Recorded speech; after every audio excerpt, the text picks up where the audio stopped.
Hey, thanks for listening. Please subscribe to our newsletter at theproductporch.com for notifications on the latest episodes and exclusive content.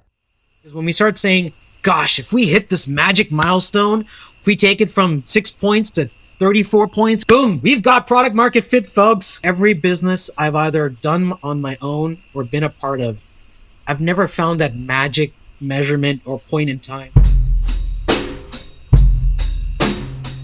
Welcome to the Product Porch with Joe Gawley, Todd Blackiere, and me, Ryan Cantwell. Today on the Product Porch, we're joined by Shardul Mehta to talk about one of the most overused yet least understood phrases in product market fit. Now settle in, folks, because on the Product Porch, every topic is a product topic. I'm gonna tell you, this is my favorite time of year. So as you know, I'm in Pittsburgh. It starts getting cool at night, and the days are perfect. Like 75 degrees and sunny. And I got to tell you, even yard work, I enjoy this time of year.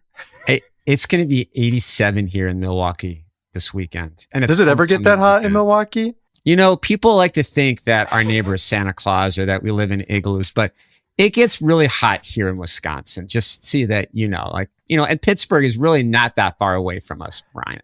12 days of sunlight or 12 days of sunny weather. Right? Exactly. Yeah. So Joe, thank you. We've got a new voice on the porch with us today. Joining us today, we have Shardul Mehta, and Shardul comes to us with a lot of experience to bring some interesting perspectives for what we want to talk about today. So Shardul, you are a 30 plus year, and I might add, a non-Silicon Valley product executive. So you kind of fit our mold nicely, but you're an entrepreneur, a writer, a speaker. You're a 4-time founder, including a founder of Product Camp DC. You have held many leadership positions. You've been VC backed, PE owned, and gone the gambit from small businesses to family businesses to even Fortune 100 enterprises. But I think most importantly and most interesting to me, you have a label applied to you that I quite like. That is the one of Product Jedi. It should be noted to our audience that he showed up in this like black cloak for the call, thinking it was going to be video, and then it was greatly disappointed when we told him it was just audio. So just imagine like the cloak over the head. No, he's a light side practitioner. I want it on record, particularly to Todd, who's avoided meeting me, that I had to turn off my lightsaber, okay? Since when I learned this was just audio. So that was enormously disappointing, I've got to say. But that said, thank you. I'm thrilled to be here. Really enjoy the podcast, guys, and I'm so happy to be here. One point of clarification, though, because I don't want to mislead anyone. I've worked in VC-backed and PE-owned companies. None of the companies that I started were venture funded. Well, except for one. One was venture funded, but none of the other ones were like Silicon Valley VC money or bought by a private equity. But I've worked in several of those companies. Yeah.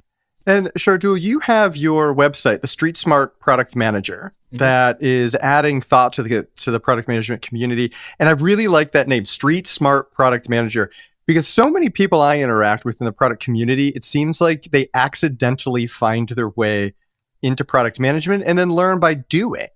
And I'm curious, could you just give us a little bit of background on what led you to the Street Smart Product Manager kind of community? It was for two reasons. One is from my roots. I grew up half of my life in Mumbai, or Bombay, it was as it used to be called many decades ago. When you live and grow up in a big city, you've got to be street smart. So that was a part of it, and it's just part of my personality, my upbringing. But the other side of it is basically what you alluded to, Ryan, which was, when I was trying to figure out what is this thing, product management, what are best practices, how do you make this work? And I was searching for trainings or guidance or anything I could find, books. Most of that stuff was frankly coming out of Silicon Valley, and was articulated as this is the right way. And it's hard to argue with results and success. Well, here's a $1 billion company. They must know it must be the right way. Right. And I would apply it, and then I would find, it doesn't always work like that. Reality is very different. It's very contextual. depends on a lot of different factors. And so you have to develop some street smarts Mhm. to be able to make it work. I think there are certainly, and I talk a lot about this in my newsletter, there are certain principles and foundations that are important, but we got to get past all the buzzwordy stuff, the framework. As PMs, we love frameworks. For some reason, we go nuts over that. Maybe it's consulting roots. I don't know what it is, but like when you really get down to it, it comes down to like, look, we're in business. I mean, as far as a commercial enterprise goes, which is to make money, and it's all about that. But in addition to which, the reality of a product manager is we don't have people reporting to us. So that whole classic influence without authority, right? Mhm. And that's where the rub comes. How do I influence up the chain, down the chain, across the chain? And that can be really, really messy and involves human beings. And that's where process and frameworks and all that start falling apart. And you kind of have to use a bit of street smart. I think you're giving us a good transition here. You mentioned frameworks and fancy buzzwords. One of those overused terms is something we're going to talk about today, and that's product market fit. It's kind of like product market fit is tossed around like glitter in product circles. It sounds fancy, but most people can't define it. Yeah. Yeah. But what does it really mean? What does PMF mean to you, Shardul?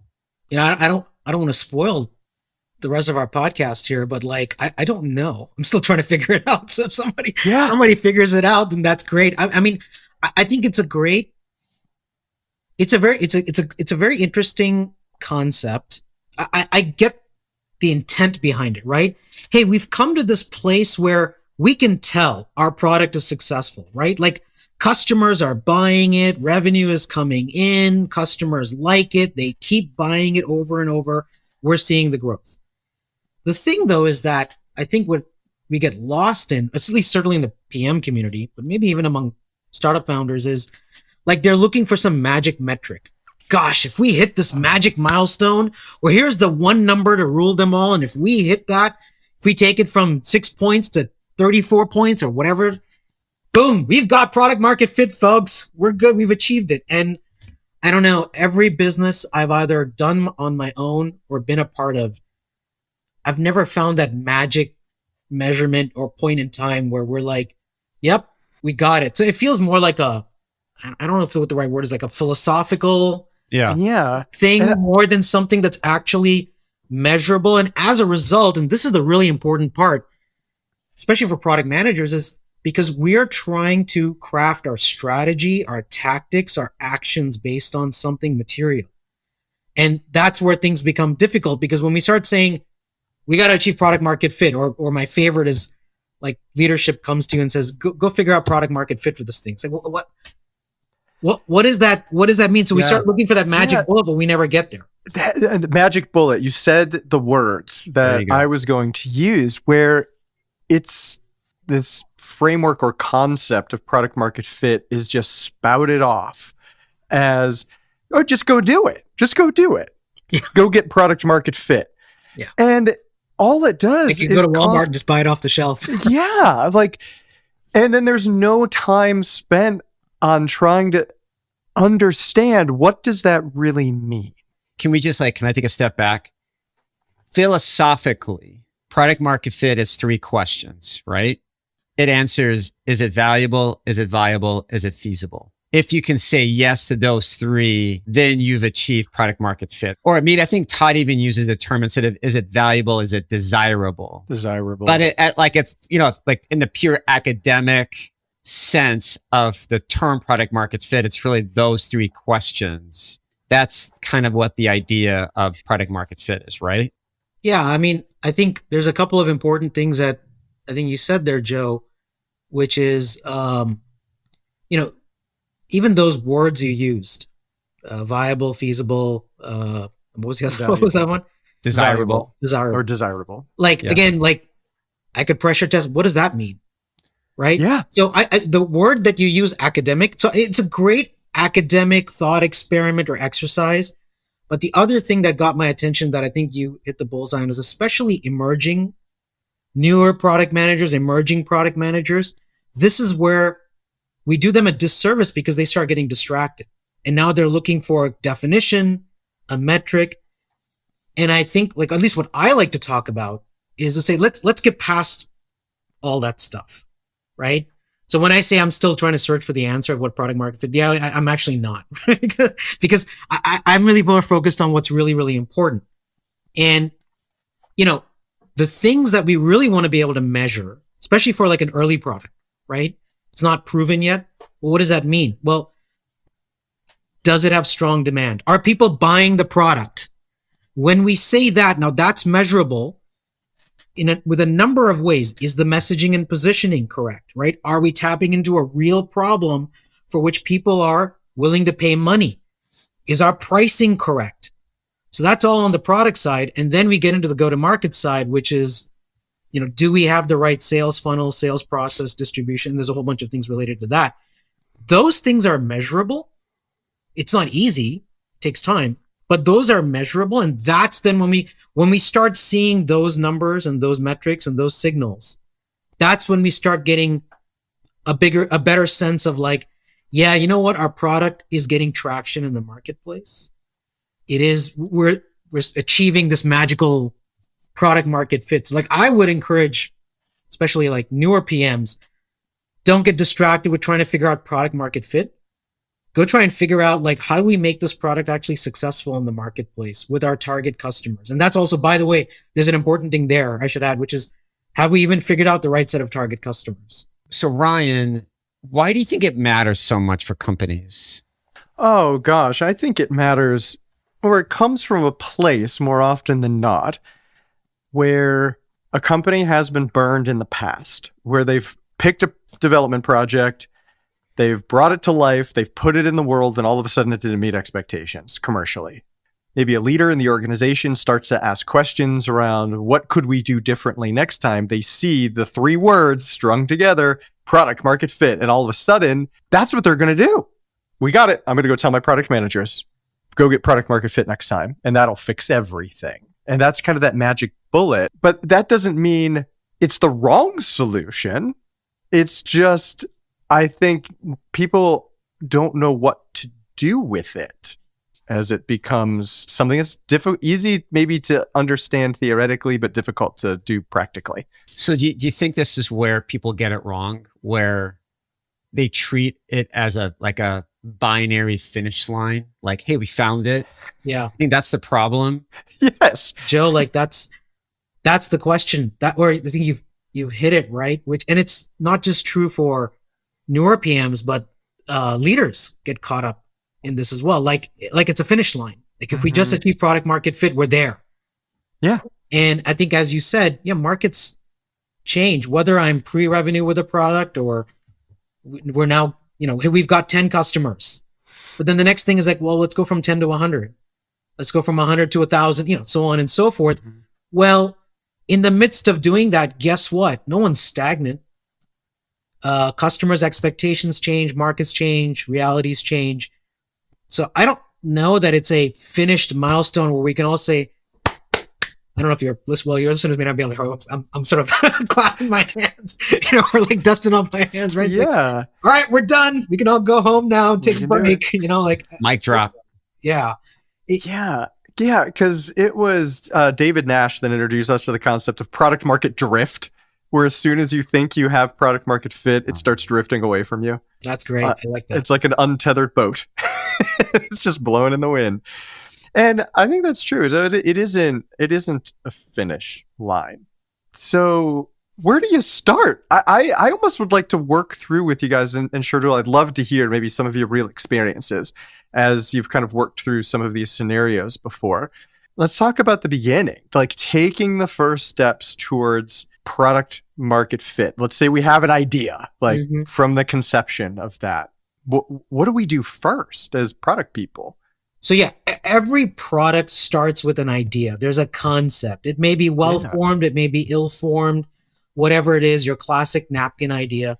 How did that idea come? Right? We joke about the leader in the shower coming up with it. But frankly, and by the way, I've had those. right? For real. I've been in the shower and I've had an product in, like for real. But remember, that was seeded by something, some experience then that I had. Whether it was some actual market survey or research or other insight, or maybe I just talked to one customer and I got excited, right? But I think, Joe, I 100% agree. You need to then go and kind of validate or invalidate. It's still a hypothesis. And there's different ways of doing it. One of the approaches that I've taken, there's a guy named Ash Moria. He talks a lot of sensible good stuff. He focuses more on entrepreneurs and founders and whatnot, but got a lot of good lessons for product managers. He calls it demo, build, sell. Right? I think I got that right. Or demo, sell, build. Sorry, demo, sell, build. And we've done that as well. So here's what I mean. So yeah, you need to do some upfront work in terms of making sure you've really thoroughly understood the problem. In understanding the problem, it's not about, hey, you asked for this feature, tell me more, describe it. Like don't, people 99% of the time will talk in terms of solutions. Yes. You've got to kind of actually like reverse engineer that and figure out, well, but what are you really trying to get at here? Talk to me about the last time you had this problem, all this sort of stuff. But then one of the things we would do is we would quickly build some kind of a demo. Now today with AI, you can spin that up in no time, but it could even be like, we've done like a PowerPoint mock-up. Yeah. But the purpose of that at that stage was not even to validate the solution. It was actually to test our understanding of the problem. But people respond really strongly to visuals. Mm-hmm. So you can walk them through and say, and we're sort of playing it back to them. So we would actually oftentimes go back to the same customers. Said, hey, really appreciate the insights you gave last time we talked. We want to come and present something to you and get more feedback. Right now, they think they're getting a solution proposal and they love it because, I'm part of the development process. What we're actually doing is we're furthering our understanding of the problem. So they could throw up all over our prototype or whatever. And in that stage, that's okay. The purpose isn't to validate, did we get the button colors right and the flow? That's not it. It's to basically say, hey, can you let us know, did we understand your problem correctly? The final product may or may not take this shape. If we're lucky, we're on the right track. If not, we're going to dump this and produce a new prototype. But are we on the right track? And that's the real value to start getting to signal. That's like the simplest, earliest place to start. Yes. So early in the conversation, Shardul, you mentioned the magic metric, that thing to measure. How do you know you have a problem that's worth solving? What are some metrics maybe you have used to measure that in your past? The biggest one is, can you get early customers to pay? Oh, interesting. I mean, here's the thing. We can go and we can show mock-ups and demos, finished products, and I've done all of that.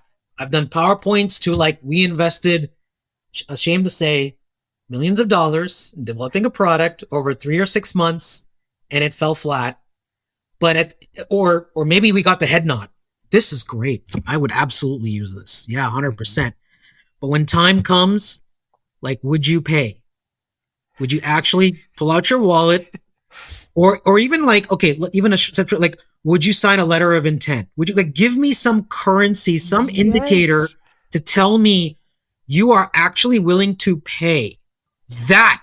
Even from customer one. Like sometimes I tell like entrepreneurs at PMs, get customer one.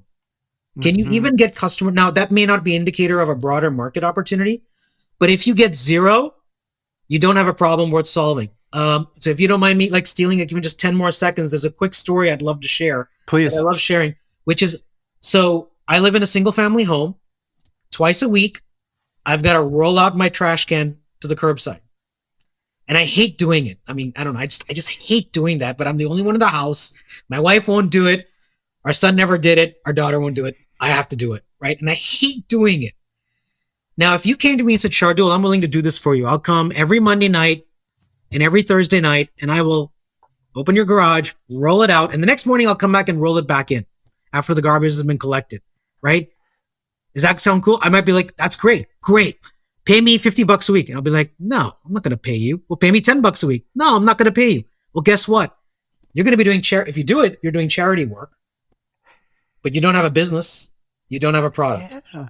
So you've got to prove, like, a customer is a customer because they are paying you for your solution. Yeah, head nods are not signals. Dollars are signals, is what I'm hearing. Currency, yeah, currency. or euro, or oh, yeah, exactly. Okay, so my world, I live in heavy internal product management. So my customers are, it's like finance, accounting, HR, right? Is there such a thing as product market fit if you have an internal product? Yeah, again, this is where like I sort of blanch at the whole terminology of it, but what you're getting at is like is a really important question, which is, okay, it's an internal product for, for internal users. How do you know? How do you know that it's working for them, that they're going to buy into that solution, right? Especially when they're being forced to use it, especially when they don't have a choice. Yeah. Well, actually, that's a great clarification. So there are some instances where sometimes it's budget allocation, right? Are they, so as one example, we worked on a digital initiative, and the way it was funded was it was other departments who were going to use it, allocating budget dollars. So if they were willing to do, that's a form of currency. That means they bought into it, right? That's not always the case, but that's just one. So the other one is like, it's not as much of a clear signal, obviously, but the things that I kind of go back to is, okay, well, the company has decided to invest in this initiative for some reason. There's real people, real salaries, real money. Budget is being allocated towards this thing for certain outcomes. So there is an ROI metric of some kind, directly or indirectly. So I think, so there's actually two. So one is internal for the company, but the other one is for those particular users. They may have, like you mentioned, finance. Like, are they trying to get, they're trying to streamline their reconciliation, let's say, right? Right now it's taking a super long time. They want to be able to streamline that. It takes us, like we do end of month close. It takes us 3 days to be able to do that. Boy, if we can get it down to 3 hours, wow. Oh my God. That's a win, right? And we can do the quick back of the envelope math on what that's worth, right? So like that could be, let's say, okay, the way we're going to do this is we're going to do a beta or a pilot.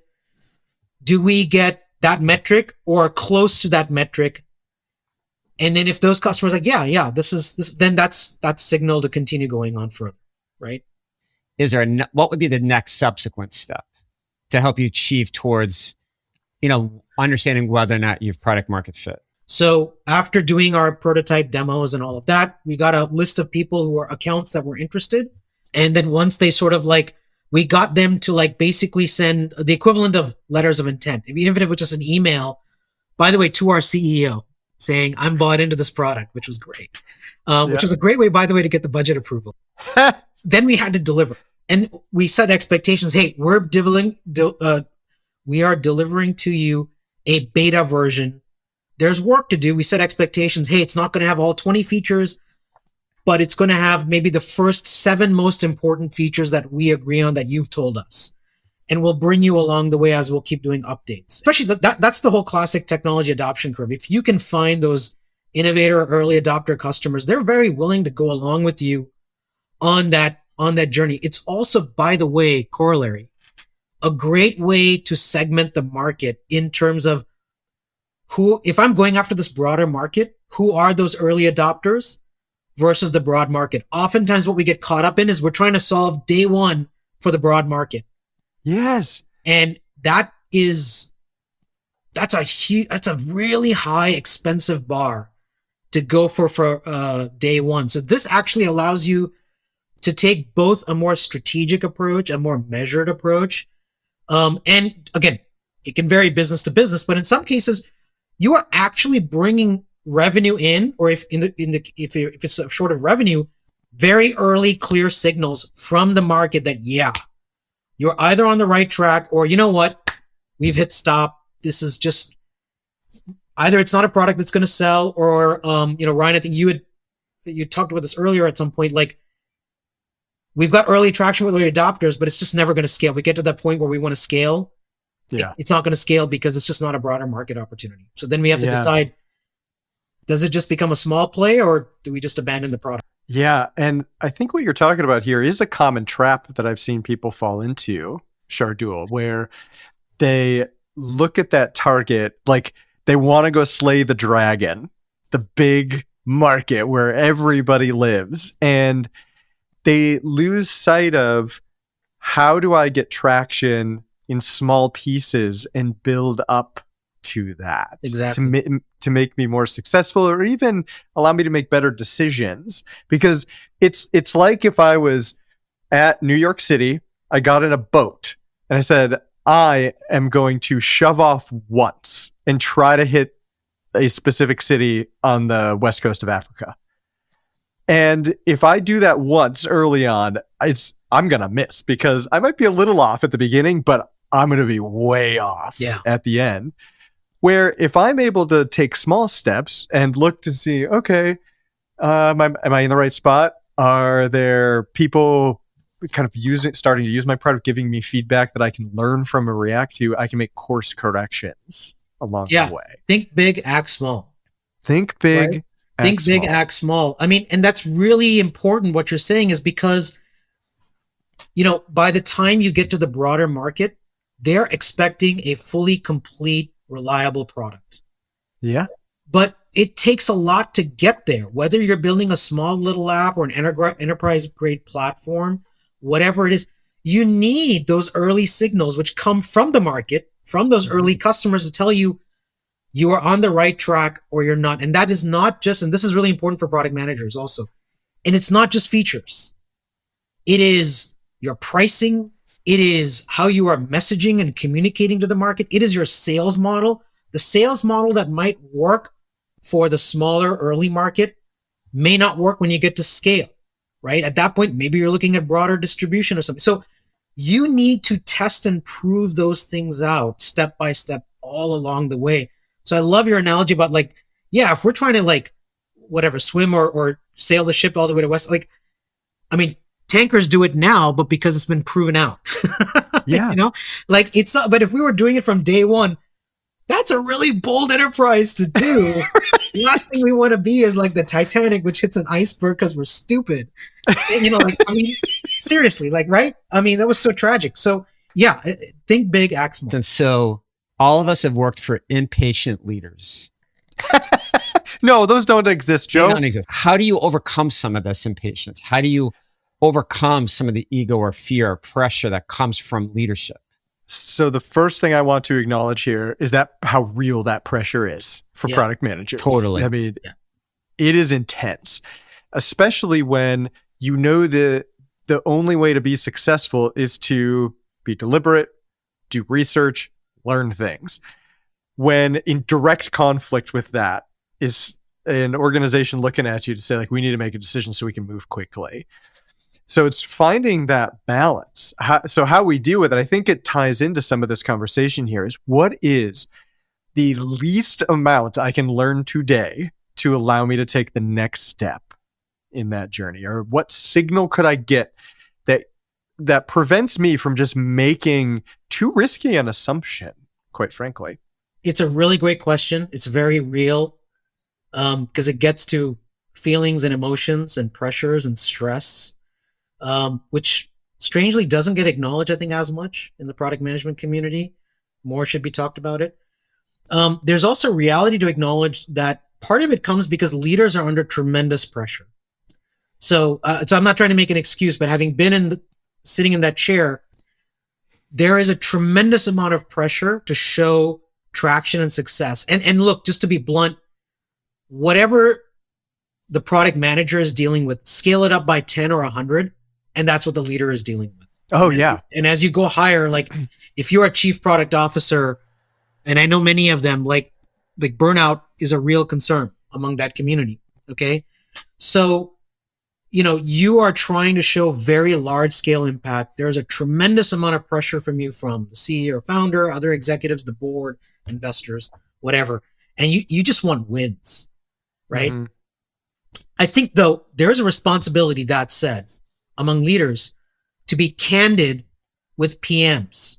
So I'd love to see leaders do this and say, just be honest and tell them, where is the pressure coming from? Right? because like even as leaders, sometimes we acknowledge that, you know what, we should do the due diligence. We should do more research. Yeah. But I don't got time. There is no time to do that. And maybe rationally it doesn't make sense, but you know what? Here's the reality. We've got an earnings call coming up, and the CEO and CFO, our last 2 learning calls were a disaster. The CEO is breathing down. He's like, we can't have another one. I've got to announce something big. Right? So go get me something. So he goes and he talks to the head of product and the CTO and says, guys, right? And now there's pressure. And so then, we come as leaders and we're like, guys, we got to deliver something this quarter. I know it's disruptive to the roadmap and all, but here's the thing. I think like leaders then I know there's certain things sometimes you just cannot share. You just can't, right? But to the extent you can, be honest. Most PMs I've found, if you're just level with them and you're honest, then just tell them. The other things that you can do is there's a lot of stuff you can do retroactively and after the fact. But here's the thing that a lot of PMs and product leaders don't do is then go and assess. Did we get the outcomes we wanted? Then what you do is you want to be politically savvy, right? It's not to go back and say, see, I told you so, guys. That's going to be a career limiting move. What you do is that you present the results. Also, you do kind of keep it in your back pocket because the next time this comes up, you can say, hey guys, listen, I think we really should de-risk this thing, right? Like sometimes it's just using the right set of keywords, right? Instead of saying discovery, like just yesterday I was talking to a product leader. He's trying to advocate for discovery. They're like, what the hell are you talking about? Right? Yeah. And then he started using the language de-risk. And he said, remember when we did Project X? We didn't quite get the outcomes. It turned out to be really risky because, well, we kind of shortchanged. If we had known customer perception ahead of time, we could have de-risked it. I would advocate now for Project Y. We do that. Oh yeah. You know what? Yeah, that's right. That's smart. We should do that. Okay. You're starting to see traction. You're making some positive steps. Maybe somebody's making an investment. How do you keep building in the right direction? Like, how do you ensure you're steering the ship in the right way using Ryan's analogy? Because you're going to have all these outside forces that are going to try to pull from you. How do you keep moving in that positive right direction? I was once coaching a product manager and she said, my job is to make sure that the scheduling this was in health tech, the scheduling is seamless for our providers. And we have some metrics to time. So I said, okay, great. That's great. Why is that important? And then she went into like, well, providers want to be able to schedule quickly. I'm like, yeah, but why is that important for the business? So she's like, I don't know. I said, okay, because if you go to finance, right, that metric is tied to some financial gain. Mm-hmm. Business outcome. And that may be dotted line, but you need to understand that. So when we talk about, hey, the next step is we need to boost engagement or DAU or MAU or whatever, NPS, whatever that, and again, it's subject to that particular product, stages in, but it's got to then tie to like, what is that next milestone? Another one could be that the company or the product is in a stage where we're going to take a short-term hit on margin and profitability because pure growth is what matters. And this was certainly pre-COVID where a lot of companies were at, right? So we are willing to we want to just get as many customers as we can, even if we're taking a short-term profitability. Or it could be, no, now we're at a point where we've got to make this profitable.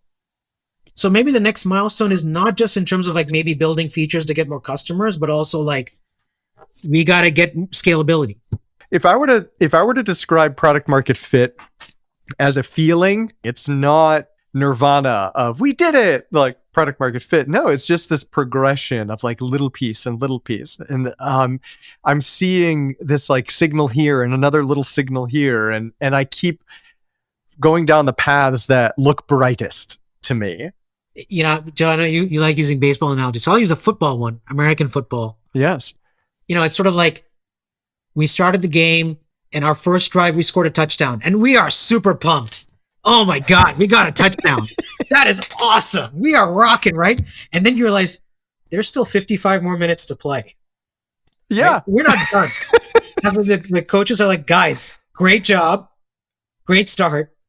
We still got the rest of the game to play. Right. We're not done yet. So I think it's like that point of where we're making is it's not an this magical end state. You're absolutely right, Ryan. It's iterative. It's ongoing. What we do though will depend upon the particular stage that we're at and what our next set of goals are that make sense for that product and that business and that market. Yeah, this has been really enlightening for me, fellas, as we talk about product market fit and how it's this nebulous thing. But what are you taking away from this discussion? I'm curious to hear from you. Shardul, you're our guest. I'd love to start with you. Being savvy about your assumptions. I think there's an excellent takeaway there where even if you're under the gun, under pressure, it's a shortcut, make a list of your assumptions at least. You may not have had a chance to experiment, validate, and prove them out, but you know going in, okay, well, we're going to have to do this anyways because pressure from above or whatever. Yeah. But I've documented what our assumptions are. And then I think, also some of the strategies we talked about, Joe raised this excellent point about, we love to talk about mechanics and tasks and tactics and all of that, right? But this whole side of the mental side, the emotional side, which is incredibly important. The reality is product managers do face that. But I thought we talked about some ways in which to be able to deal with those situations, right? Without completely burning out. Yeah, I mean, I guess the takeaway I would have is that's kind of simple. It's don't chase buzzwords, chase signals. You're looking at adoption, you're looking at retention, you're looking at engagement, you're looking at advocacy, right? I mean, at the end of the day, that's if you're solving real problems, you're listening, you're iterating, and you're measuring, which is really critical. You don't need a fancy label to tell you've done it. You don't need a badge. You just need to keep doing it because that means you're doing a really good job. Yeah. Because I think the big thing for me, we didn't really talk about it much, but it's the realization through this conversation that product market fit enables you to say yes, but even more so, it enables you to say no.